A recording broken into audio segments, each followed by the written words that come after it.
My name is Olivia Carter, I'm 27 years old, and my life turned upside down at what was supposed to be a joyful family dinner in Seattle. Picture this. The table filled with food, laughter echoing through the room, relatives raising their glasses to celebrate my grandparents' 50th anniversary. And then, out of nowhere, my grandfather leaned toward me. His voice was calm but sharp as a blade. "Olivia, the $300,000 I gave you after graduation, how did you use it?" My heart stopped. "300,000? What do you mean?" I stammered, my fork slipping from my fingers. The room froze. I could feel every eye on me. Across the table, my parents and my sister Emily went pale, their faces tight with panic, like guilty secrets had just been dragged into the light. Within minutes, accusations flew, lies unraveled, and the truth came crashing down in front of everyone. 30 minutes later, the police arrived, and what began as a celebration ended with betrayal, humiliation, and the shattering of a family bond I once thought unbreakable. Betrayal from family cuts the deepest. Have you ever been blindsided like that by the very people you trusted most? Share your story in the comments, I'd love to know where you're watching from. Let me start from the beginning.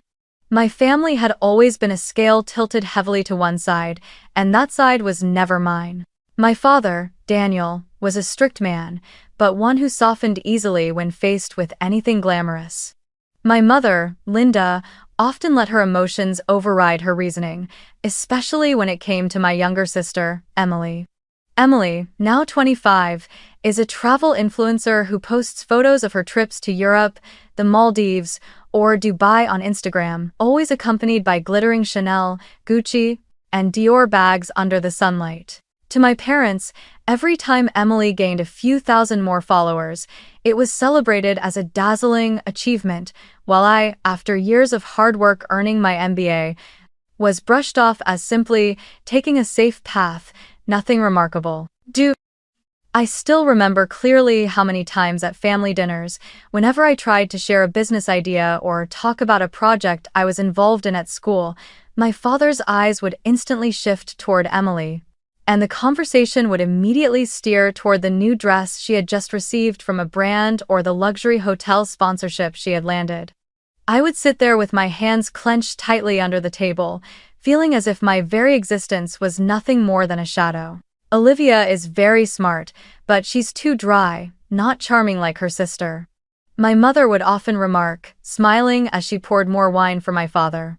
Those seemingly harmless words, repeated year after year, became quiet cuts that sank deep, teaching me to stay silent just to avoid comparison.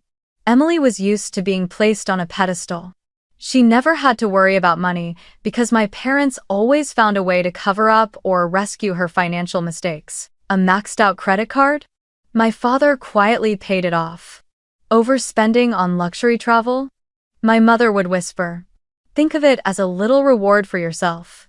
Meanwhile, every tuition bill, every textbook, every meal in my tiny New York apartment came from endless hours of part-time work, whether at a marketing office or staying up late writing papers for other students. I did not resent it, but I realized early on that if I didn't prove my worth through effort, no one in my family would ever truly see me.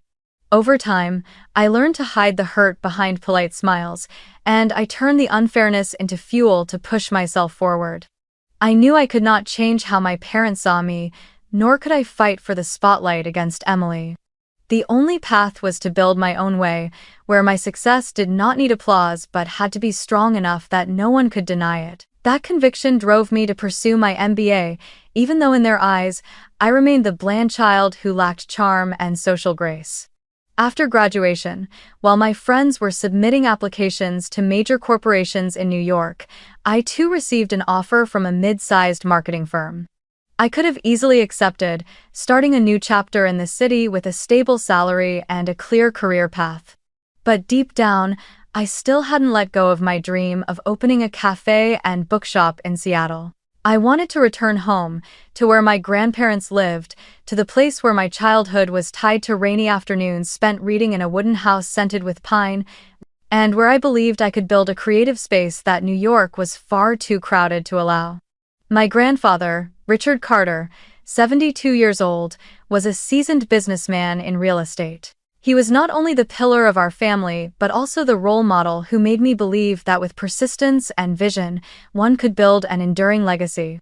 I remembered him sitting with me in the living room overlooking the rose garden, his eyes lighting up as he said, "When you graduate, I'll help you get started." Those words became like a guiding light, strengthening my resolve to finish my education. But in reality, aside from the $100,000 in scholarships he had sponsored for me during my earlier years of study, I received no further support. Still, the belief that my grandfather had faith in my abilities was enough to drive me forward.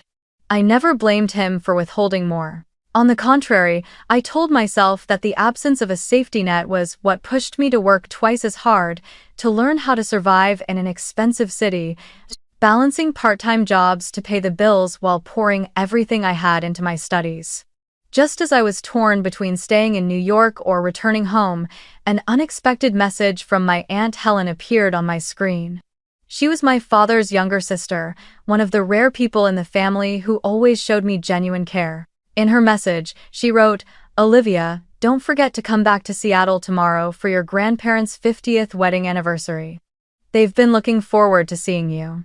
I read that line again and again, and my heart tightened. 50 years of marriage, a milestone I knew my grandparents had been preparing for a long time. I asked myself why my parents hadn't told me about it, and how I could possibly be absent on such a special day. I picked up the phone and called my mother. Her voice was rushed, unusually flustered. "Olivia, actually, the party might be postponed. Your grandfather isn't feeling well, just a cold, so don't rush back." Before I could respond, Emily cut in, her tone flat, as if she were reading from a prepared script. "Yeah, just stay in New York. The party might not even happen. Grandpa said you don't need to bother coming." The way they both spoke, hurried to the point of being suspiciously obvious, made me freeze. I knew my grandfather too well. He would never miss a family gathering, nor would he keep anything from me. If he had truly been ill, he would have called me himself, not let someone else deliver such vague excuses. A strange instinct crept over me. Something wasn't right. Every word from my mother and Emily felt like a curtain trying to cover something bigger, as if they were deliberately building a script to keep me from going back to Seattle. I set the phone down, my heart pounding fast. The question echoed sharply in my mind. Why didn't they want me to be there on my grandparents' important anniversary? That entire night, I barely slept. I lay in bed in my small New York apartment, my eyes fixed on the ceiling, my mind spinning with unanswered questions. Why were my mother and Emily so quick to stop me from going back to Seattle? Why did they have to use my grandfather's health as an excuse when in all of my 27 years, I had known him never to hide anything about his condition from me? He was always straightforward, never evasive. If he were sick, he would have called me himself, reassuring me not to worry. He would never let someone else speak on his behalf. The more I thought about it, the more I felt that something was wrong, that a truth was being deliberately buried. As soon as the first light of dawn crept through the window, I sat up abruptly. Without another moment of hesitation, I opened my laptop and booked a flight straight to Seattle. My hands trembled as I typed in my card information, not because I hesitated over the expense, but because I knew this trip would open a new chapter and perhaps force open a hidden door of secrets in my family. I packed lightly, just a few clothes, my laptop, and some personal essentials.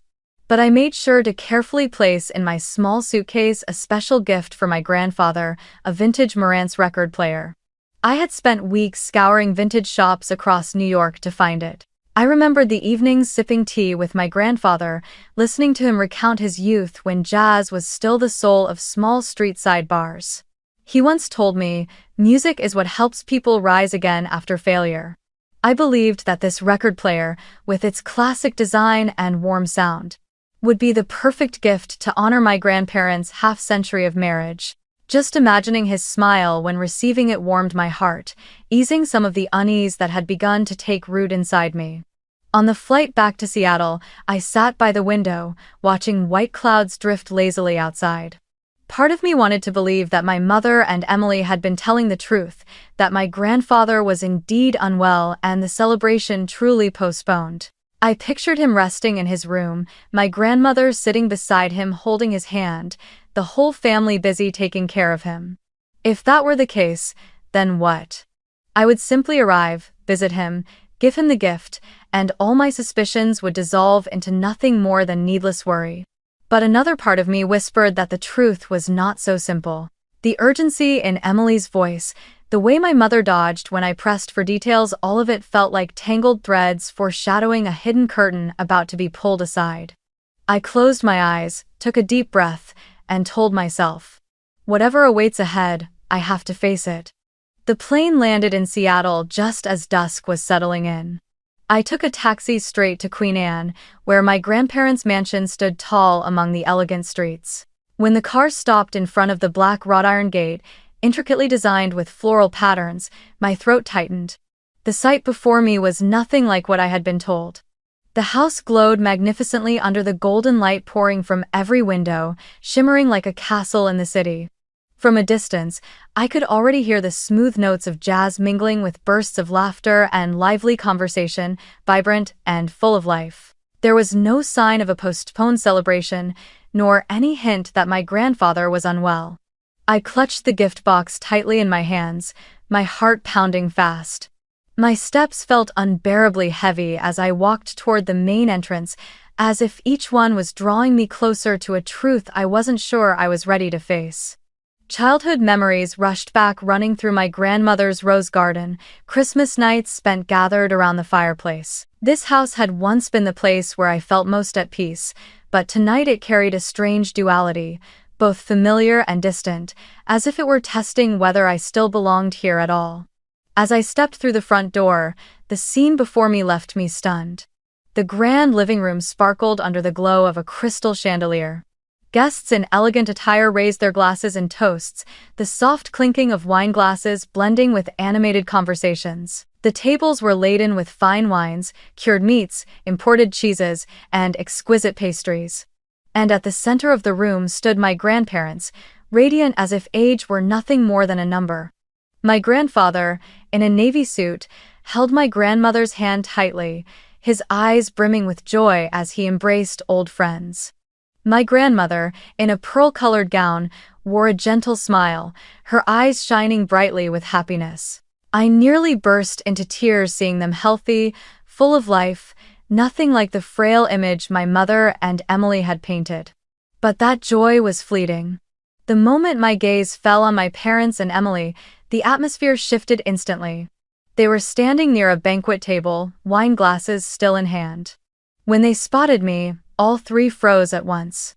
Emily, in a glittering red dress that accentuated every curve, widened her eyes in shock before quickly turning away, scrambling to hide her unease. My mother, Linda, gripped her glass so tightly that her knuckles turned white, her lips pressed together as if to swallow back the words she had been ready to say. My father, Daniel, forced a polite smile, but his darting eyes and restless expression betrayed his surprise, leaving him unable to mask his alarm. All of those reactions lasted only a few seconds, but to me, they stretched on like an eternity. One thing was painfully clear: they had never wanted me here. In fact, my arrival was like a sudden blow that shattered the carefully constructed script they had prepared. I drew in a deep breath, forcing myself to stay calm. I smiled faintly and nodded to a few familiar guests, people who had known me since childhood, who had watched me grow up. They greeted me warmly, yet I still caught curious glances lingering on me, as if they were waiting for a performance to unfold. Quietly, I slipped into a seat at the long table in the middle of the room, a spot where I could observe everything without drawing too much attention. I set the Marantz gift box beside me, keeping my expression composed. My eyes drifted across the lively scene. Laughter, music, and the clinking of glasses filled the air, but inside me, every sound cut like a blade against my growing unease. I could feel the unspoken tension building in this room. Outwardly, everything looked like the perfect anniversary celebration, but beneath the surface, something was on the verge of erupting. I sat silently, watching, my heart restless. Why had they lied just to keep me away from this gathering? And why, when I appeared, did my family react as if I had ripped open a secret they had desperately tried to hide? It felt as though I had stepped onto a stage where every actor had been given their lines, everyone except me, the one deliberately written out of the script.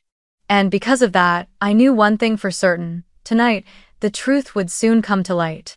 The music in the room carried on, a classic jazz tune floating above the glimmer of red wine, swirling in crystal glasses, the endless hum of laughter and chatter filling every corner. I sat at the long table, forcing myself to appear composed even as doubt weighed heavily in my chest. Guests raised their glasses, joyfully toasting my grandparents for reaching half a century of marriage. My grandfather, elegant in his navy suit, looked radiant, a symbol of strength and devotion. I saw his eyes sweep across the room before settling firmly on me. He leaned slightly toward me, the movement subtle yet commanding. His voice rang out not loud, but steady and clear enough to cut through all the surrounding noise. "Olivia, the $300,000 I transferred to you after your graduation. How have you used it?" In that instant, the world seemed to stop. My body froze, my heart slammed against my ribs. The question hit me like an arrow to the chest. I swallowed hard, my lips trembling as the words slipped out in a broken whisper. 300,000? What do you mean? I never received that money. The lively sounds of the party vanished, as though someone had turned a switch and silenced everything at once. The room sank into a suffocating stillness. Guests turned their heads, eyes filled with curiosity, confusion, and a flicker of tension, all fixed on me. My father, Daniel, froze in place, the hand holding his wine glass trembling so badly that the liquid spilled over the rim. My mother, Linda, pressed her lips together so tightly it was as if she were swallowing back every word rising in her throat. And Emily, my sister, who was so used to the spotlight, her face drained of color, her eyes wide as though someone had snatched away her deepest secret. She lowered her gaze, her diamond-studded phone clutched tightly in her hand as if it were the only thing keeping her steady. In that moment, I could hear every pounding beat of my heart echoing in my chest. My grandfather's question was not merely about money, it felt like an indictment being read aloud in the middle of a celebration that should have been filled with joy. I glanced around and saw some guests whispering to each other, while others held their breath, watching as if they were witnessing an unscripted play unfold before their eyes.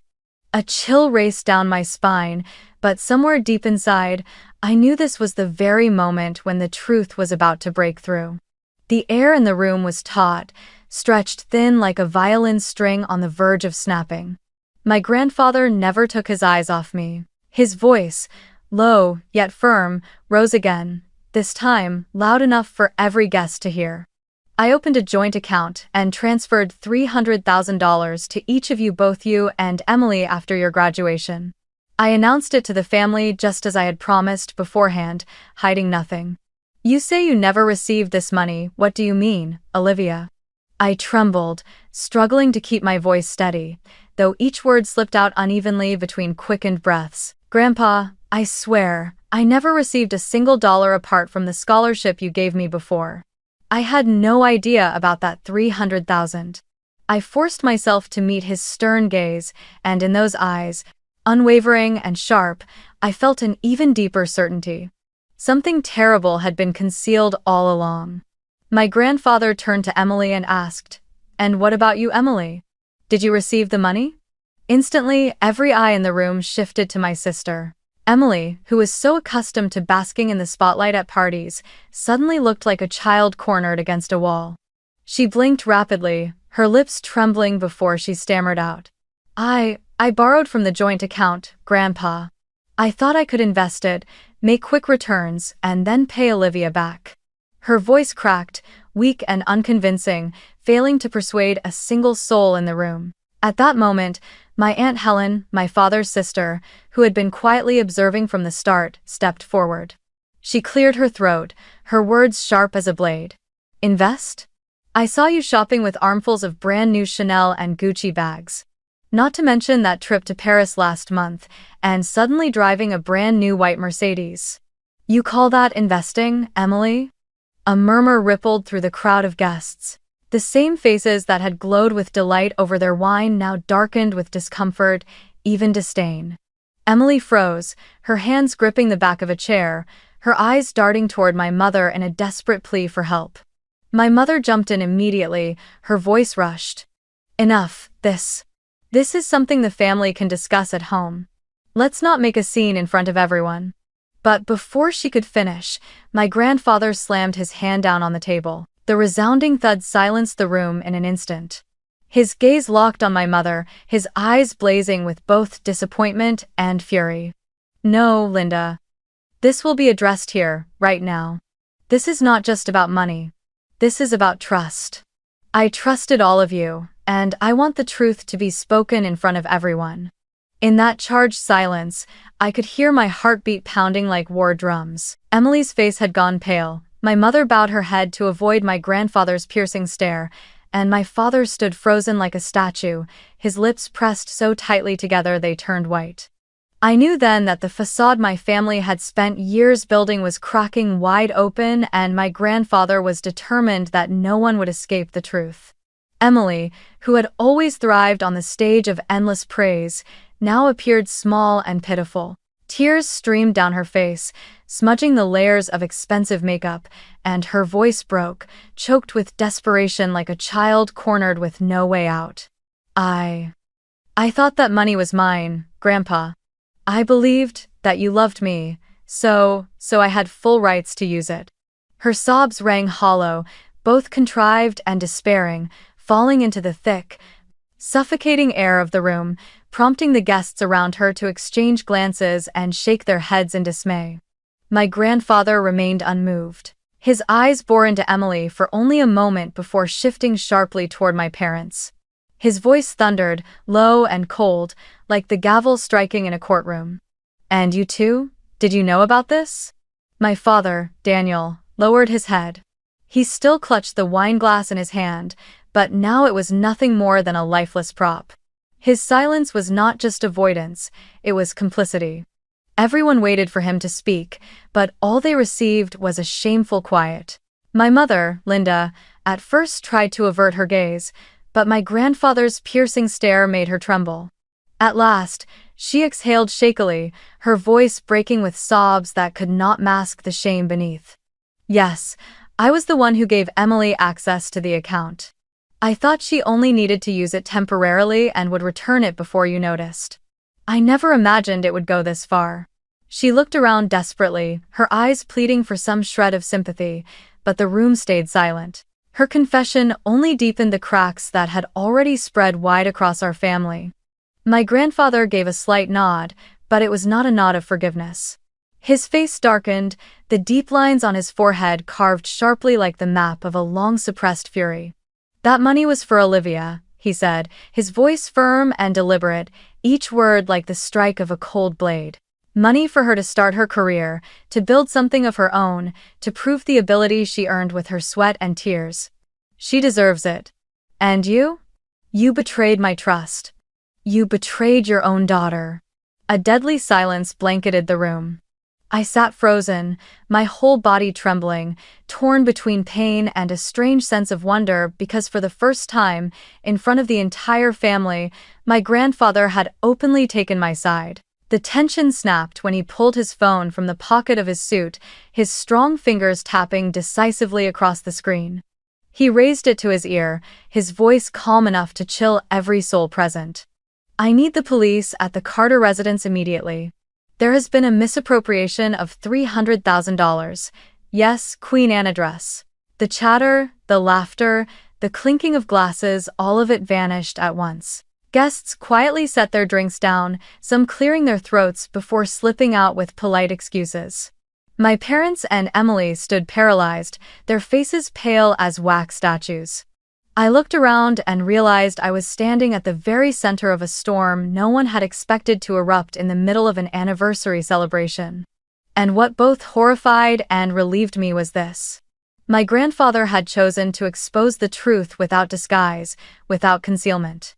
The days that followed the questioning at the police station were some of the heaviest of my life. It felt as if the entire city of Seattle had draped my family in a suffocating gray shroud, making every step feel sluggish, every breath constricted. The atmosphere inside the mansion at Queen Anne, once the proud heart of the Carter family, now hung so dense and silent that even the smallest sound was enough to make everyone flinch. News of the incident spread quickly through the neighborhood. Queen Anne was an upper-class community where gossip traveled faster than the wind. The Carter family had once been seen as a symbol of success, a grandfather who had built a remarkable real estate empire, a polished and elegant household that always appeared flawless in public. But in just one night, everything changed. I overheard whispers while passing the corner grocery store. Linda's daughter was accused of stealing $300,000 from her sister. And Linda, always so smug at charity events, well, her true face is out now. Whenever Emily's name or my mother's came up, prying eyes immediately followed. Some people feigned pity, others smirked with ridicule, but the worst were the curious stares, as if my family had turned into a public spectacle for their entertainment. Even I, though the victim, could not escape scrutiny. I caught fragments of murmurs. Well, in the end, she benefits. She'll inherit everything anyway. Those words, light as they sounded, cut deep. Because what they didn't know was that what I had lost was far greater than that $300,000. I had lost a part of my family, a part of my childhood, and a part of my trust. My grandfather, Richard Carter, was not the kind of man to let matters fade into silence. With the resolve of a seasoned businessman, he knew that silence meant allowing others to write the story for him. Just 1 week after the scandal, he arranged for his private lawyer to meet him in the study of the mansion. I still remember that afternoon, the sun setting behind the Olympic Mountains, the golden light spilling across a room lined with polished walnut wood. I sat beside him, my heart racing. The lawyer opened his leather briefcase and spread thick folders across the desk. The scratch of his pen against paper sounded like the rhythm of a funeral march.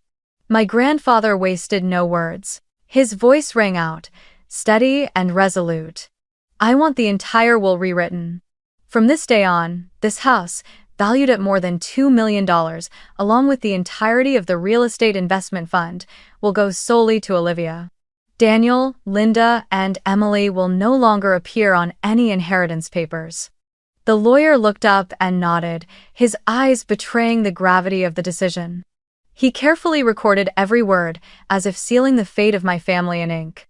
I sat there with my hands tightly clasped, my chest tightening. I knew my grandfather was doing this to protect me, to ensure that no one could ever take anything from me again.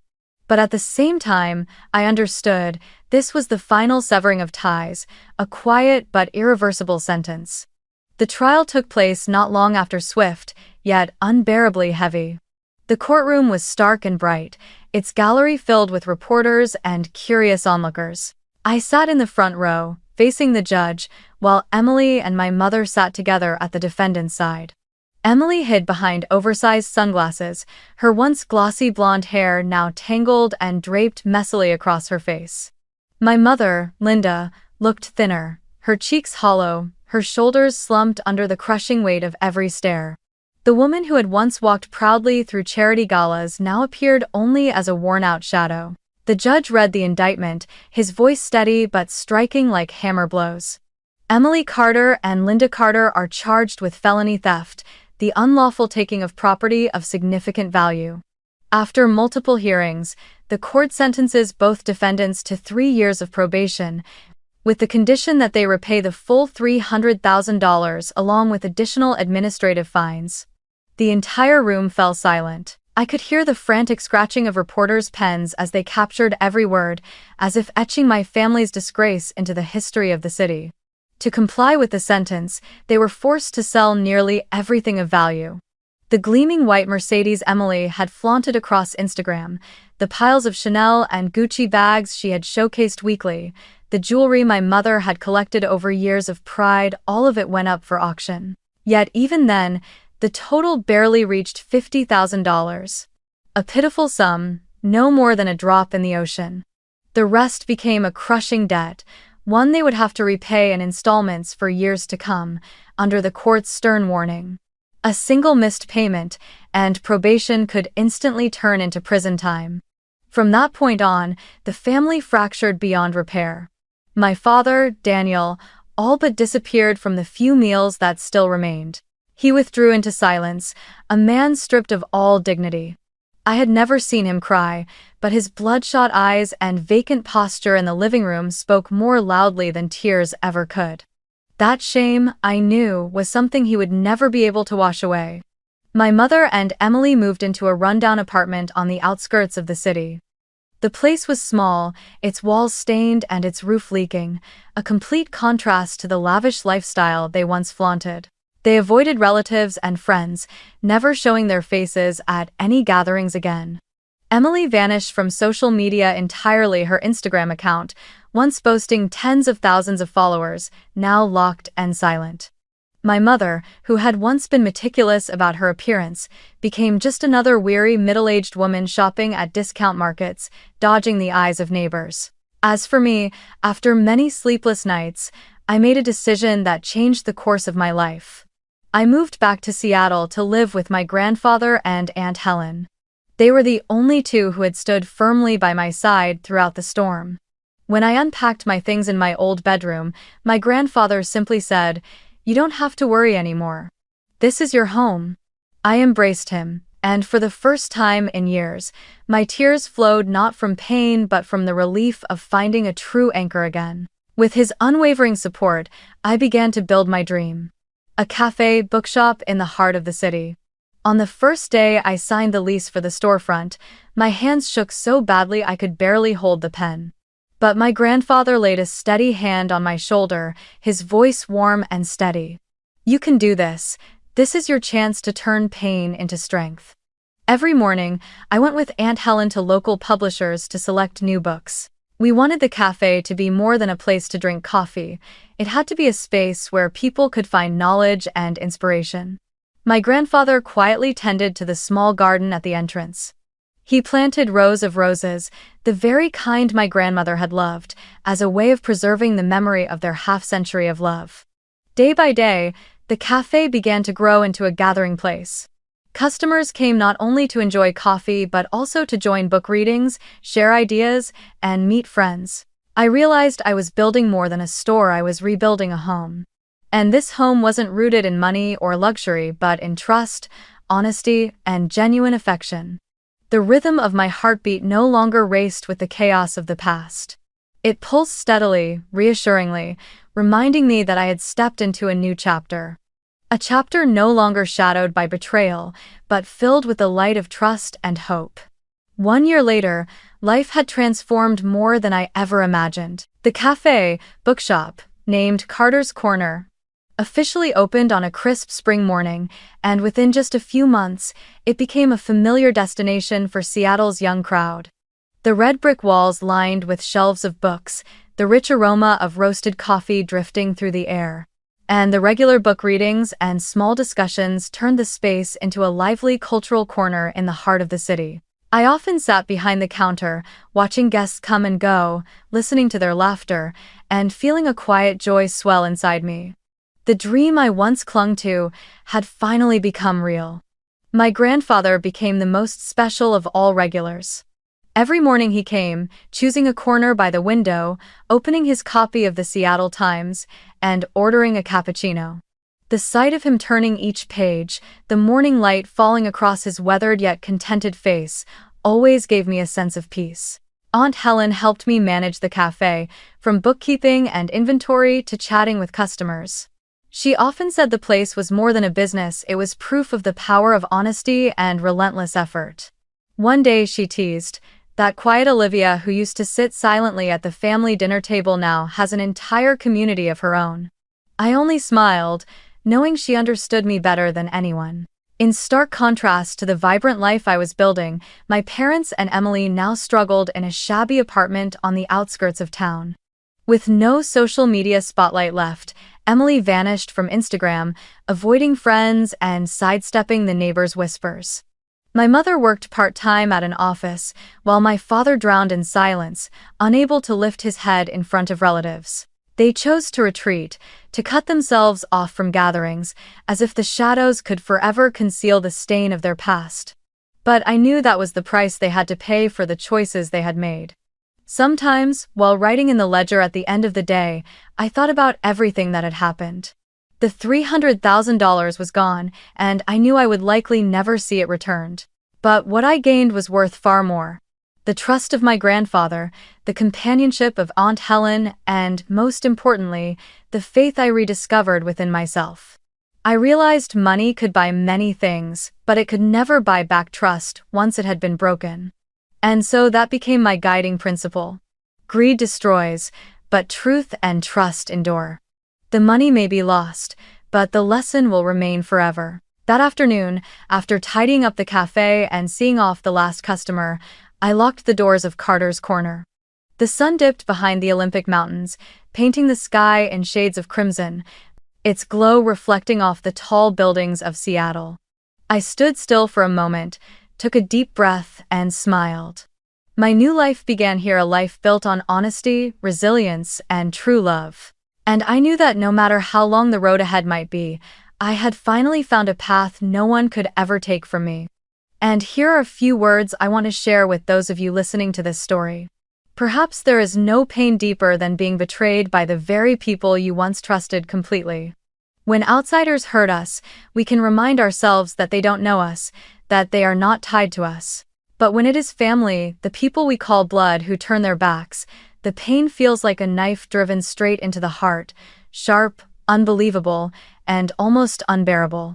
Many fall into the spiral of self-blame, asking, was I not good enough? Was it my fault that they treated me this way? But the truth is, you never deserved such injustice. Being betrayed does not mean you lack value. It only exposes the weakness, selfishness, or greed of others. And sometimes, life uses those painful falls to force us to rise, to see more clearly the path we are meant to take. Family may be the place where you were born, but it is not always the place that gives you the love you deserve. True love does not come from the labels of father, mother, brother, or sister. It comes from respect, from trust, and from walking beside you when you need it most. If you have ever been hurt by your family, remember that you still have the right to create a new family, not by blood, but by heart. That could be loyal friends, trusted colleagues, or even strangers who stepped in and offered you warmth. Do not let the past shackle you. Let it become a lesson, proof of how strong you truly are for surviving wounds that once felt impossible to heal. Believe in your own worth. Invest in your dreams, no matter who mocks or doubts you. Use that pain as fuel to light the path you are walking. One day, when you are standing tall, when you have achieved success, you will look back and smile. It was betrayal that taught you how to rely on yourself, how to build a life no one can ever take away. And above all, never forget that you are worthy of love and respect. If your family once failed to give you that, then give it to yourself. Love yourself, honor your efforts, and build a life you can be proud of. Because in the end, being true to yourself is the strongest foundation for happiness.